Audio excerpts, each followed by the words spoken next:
طرف تو اپوزیشن میں حکومت جب اپوزیشن میں ہوتی ہے تو آزاد عدلیہ کی بات کرتی ہے، اور جب حکومت میں آتے ہیں تو عدلیہ کو دبانے کی کوشش کرتے ہیں. انہیں یہ روش ترک کر دینی چاہیے. اور ایک طرف مجھے تو حیرانی ہوتی ہے کہ عمران خان جو ایک پاپولر لیڈر ہے اور فیڈریشن کی علامت ہے، 6 اکائیوں میں تحریک انصاف موجود ہے، اس کی جڑیں موجود ہیں، عوام میں ہے، حکومتوں میں ہے، کیونکہ بلتستان میں پی ٹی آئی کی حکومت، آزاد جموں کشمیر میں پی ٹی آئی کی حکومت، خیبر پختونخوا میں پی ٹی آئی کی حکومت، پنجاب میں پی ٹی آئی اور کولیشن گورنمنٹ، اور اسی طرح نیشنل اسمبلی میں سب سے نمبرز کے لحاظ سے اکثریتی جماعت تحریک انصاف، اور اس کے پاپولر لیڈر پہ پابندی ہے کہ اس کی تقریر ٹیلی کاسٹ نہیں کی جا سکتی. کیوں؟ اس کا جواب دینا چاہیے.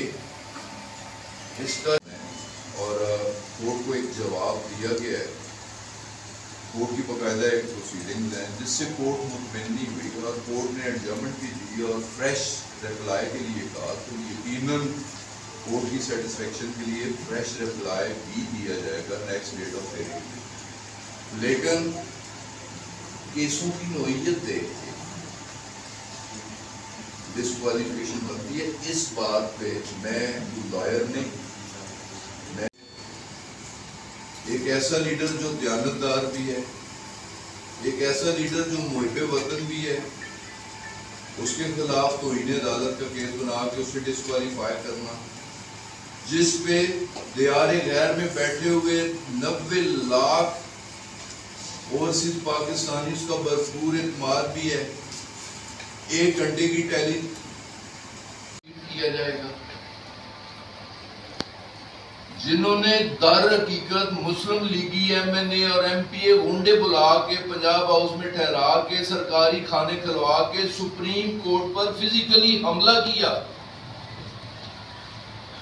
یار ایک شخص نے بات کی تو اس پہ تو توہین عدالت کا کیس اور اس کی ڈسکوالیفیکیشن کی بات ہو رہی ہے. اور دوسری طرف جو پلاننگ کے ساتھ ایک سٹنگ گورنمنٹ، صوبے میں بھی ان کی حکومت، مرکز میں بھی ان کی حکومت، اس وقت کا پرائم منسٹر اور چیف منسٹر اپنے M P As M N As کو کیا جائے گا.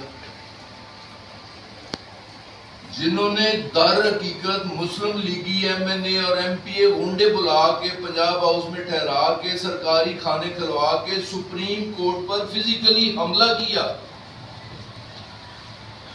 یار ایک شخص نے بات کی تو اس پہ تو توہین عدالت کا کیس اور اس کی ڈسکوالیفیکیشن کی بات ہو رہی ہے. اور دوسری طرف جو پلاننگ کے ساتھ ایک سٹنگ گورنمنٹ، صوبے میں بھی ان کی حکومت، مرکز میں بھی ان کی حکومت، اس وقت کا پرائم منسٹر اور چیف منسٹر اپنے M P As M N As کو انفارمیشن پہ بھی ایکشن ہونا چاہیے. اور جو پابندی عمران خان ایک پاپولر لیڈر پہ لگائی گئی ہے وہ پابندی بھی ختم کرنی چاہیے. اور ایک عام تاثر، ٹاک آف دا ٹاؤن، اکثر ڈسکشن، اور خان صاحب خود بھی اس پہ بات کر رہے ہیں کہ مجھے ڈسکوالیفائی کرانے کی سازش ہو رہی ہے. کس بنیاد پہ؟ فورن فنڈنگ پہ. الیکشن کمیشن کے ذریعے ڈسکوالیفائی کروانے کی کوشش چل رہی ہے. خان صاحب کی ایک تقریر جس میں انہوں نے ڈی آئی جی، آئی جی اور ایک خاتون جج کے بارے میں بات کی کہ ان کے خلاف پروسیڈ کیا جائے گا.